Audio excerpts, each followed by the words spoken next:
She heard her roommate's voice cut through the silence. "There's someone here." Dylan Mortensen opened her bedroom door. That's when she saw him. A tall figure dressed in dark clothing, his face partially covered, his eyes visible, thick eyebrows. He moved past her doorway calmly, close enough that she could have reached out and touched him. She froze. She didn't scream. She didn't immediately contact emergency services. She locked her door, later telling investigators she believed what she heard may have been related to her roommates. By the time morning came, 4 students inside that house had lost their lives, and the individual Dylan saw was no longer there. What makes this case especially disturbing is not just what happened, but who investigators believe may be responsible. Investigators do not believe this was a random intruder. The man investigators later identified as a primary suspect was a doctoral student in criminology, someone trained to understand criminal behavior, someone studying how investigations work, someone who had been near that house multiple times before the night everything changed. This is the Idaho student case, where a person trained in criminal justice became the focus of one of the most closely watched investigations in modern American history. Moscow, Idaho is a small college town with a population of about 25,000. It sits among rolling hills in northern Idaho and is shaped largely by the presence of the University of Idaho. It is known for being quiet, familiar, safe. Serious violent crime was rare. At 1122 King Road, just minutes from campus, 6 students shared a 3-story rental home. Built on a slope, the house had multiple entry points and bedrooms spread across 3 levels. It was typical off-campus housing, busy, social, and full of life. Kaylee Goncalves and Madison Mogan had been best friends since childhood. Both were 21 years old. Kaylee had recently completed her degree and was preparing for her next chapter. Madison was studying marketing and worked at a local restaurant where she was known for her warmth and energy. On the second floor lived Zana Kernodle, 20, who had a strong interest in fashion and creativity. She was dating Ethan Chapin, also 20, a member of the university's Greek community. Friends described their relationship as close and supportive. 2 other roommates, Dylan Mortensen and Bethany Funke, lived on the first floor.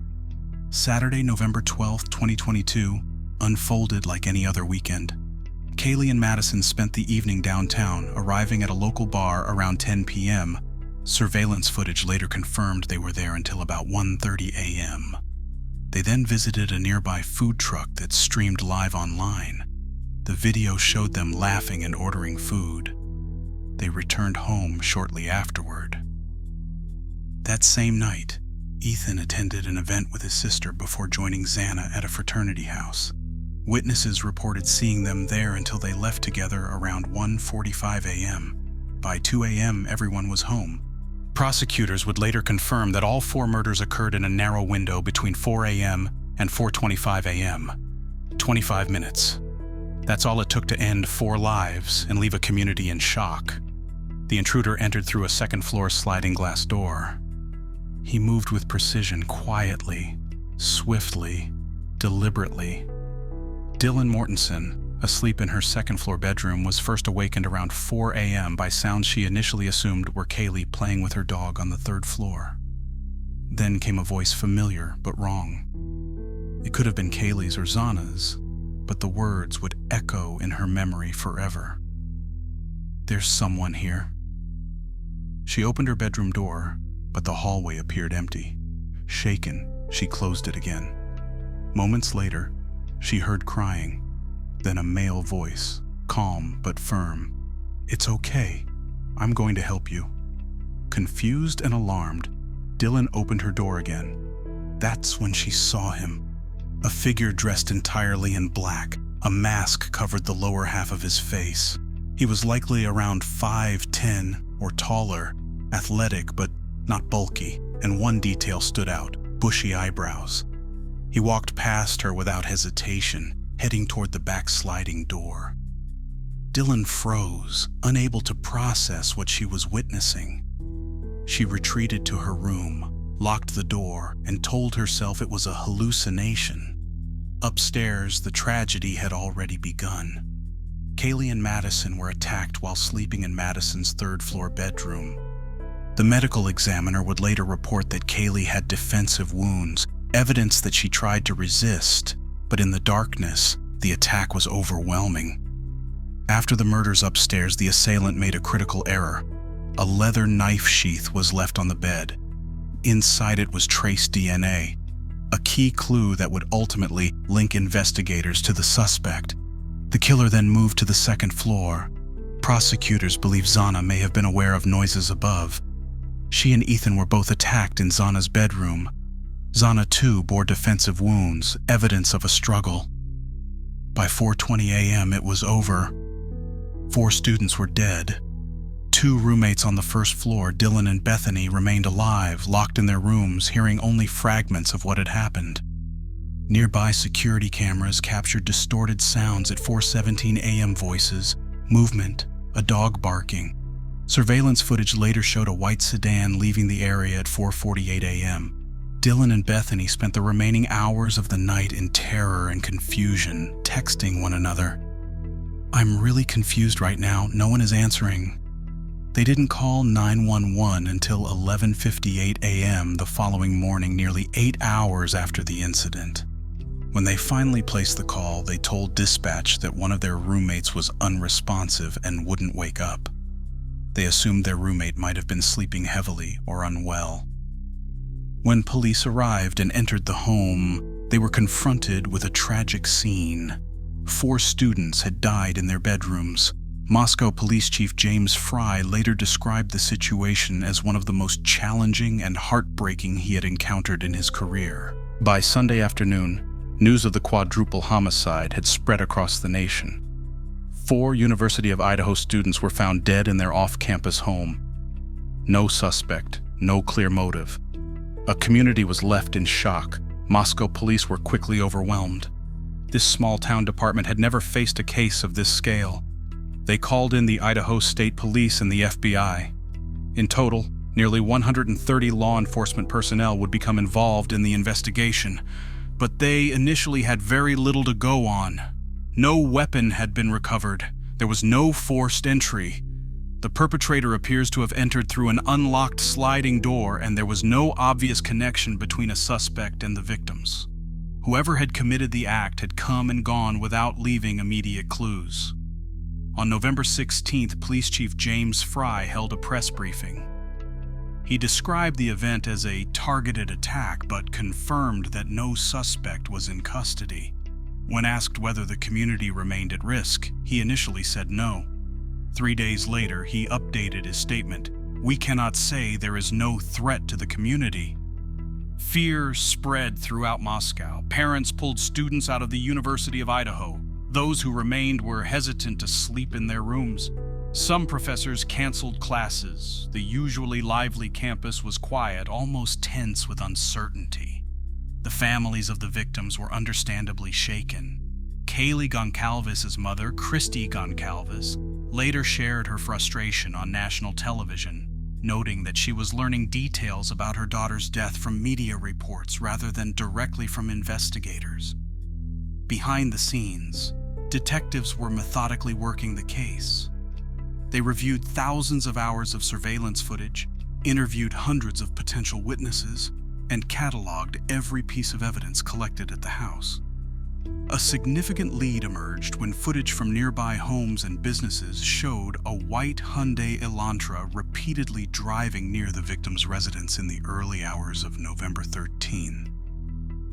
The vehicle appeared to circle the area slowly, as though the driver was observing the house.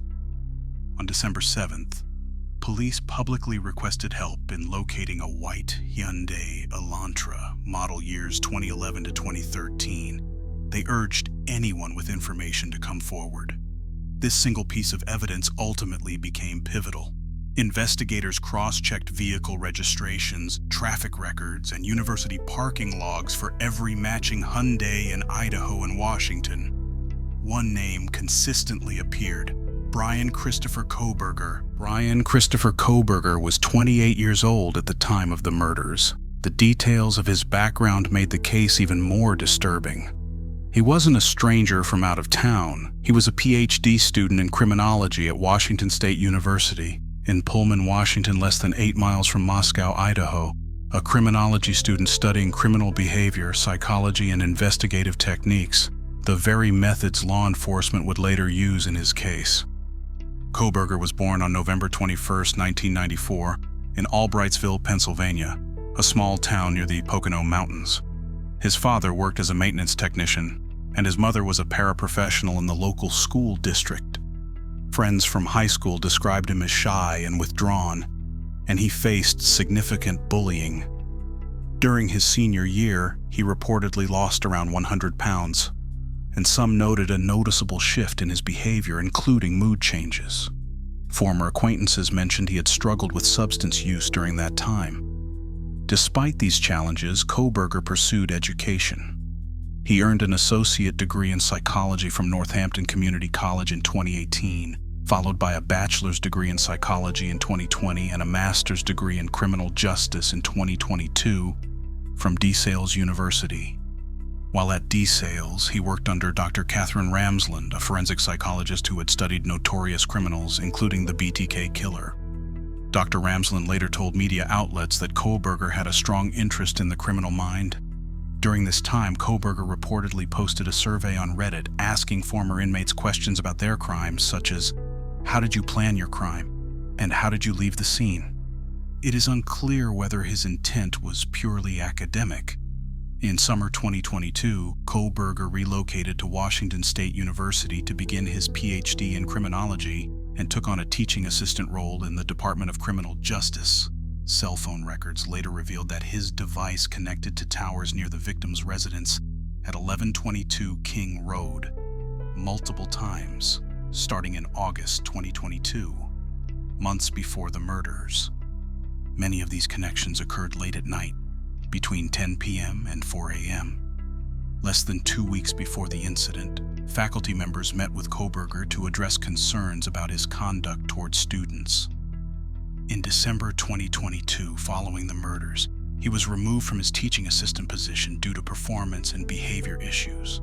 On the night of the incident, Kohberger's phone records show it was near the victim's home until approximately 2:47 a.m. It then went offline, either powered down or switched to airplane mode until about 4:48 a.m. A time frame investigators believe aligns with the murders occurred. Later that morning, the phone reconnected in Blaine, Idaho, south of Moscow. On December 27, 2022, Pennsylvania authorities began monitoring Kohberger at his parents' home during the holidays. Officers observed him placing trash bags in a neighbor's receptacle, which were later recovered and tested. DNA analysis linked material from the trash to the male DNA found in a knife sheath at the crime scene, a familial match.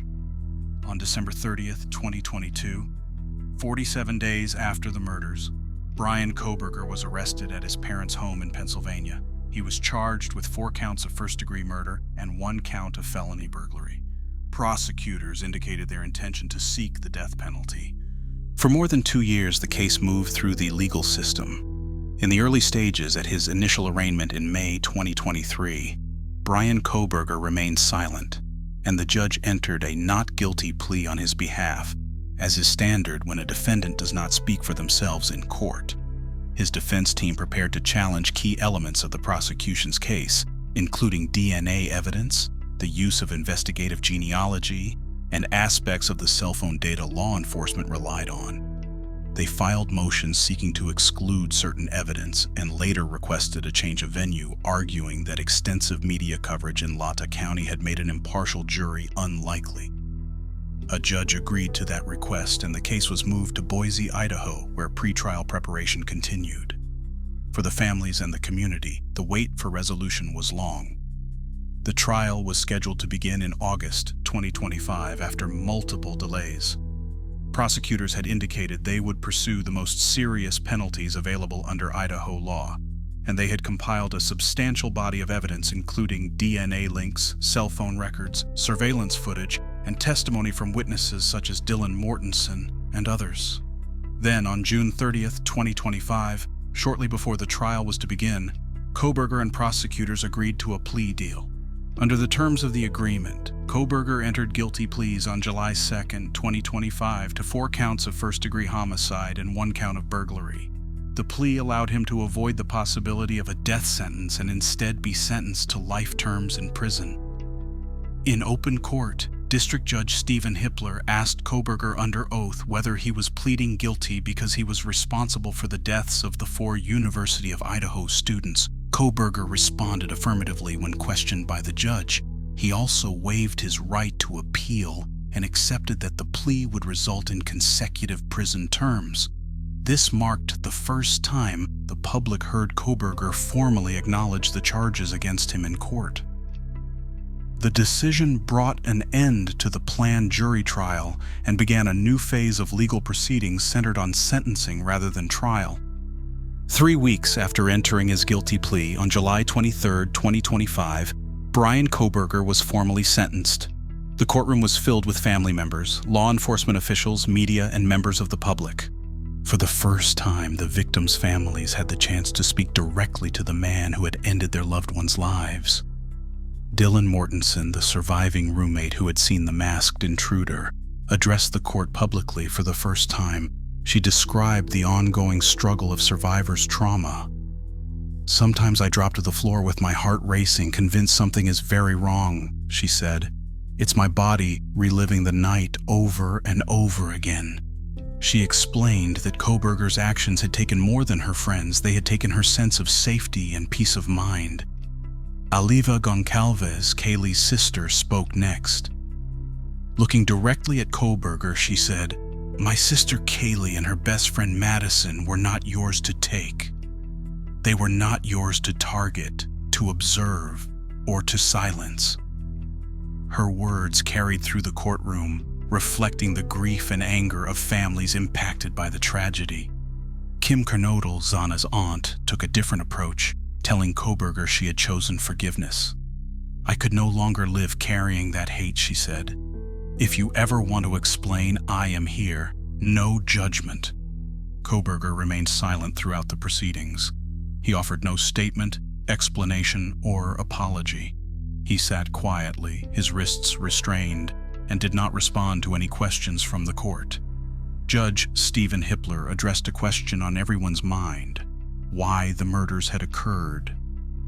"The need to know is natural," the judge said.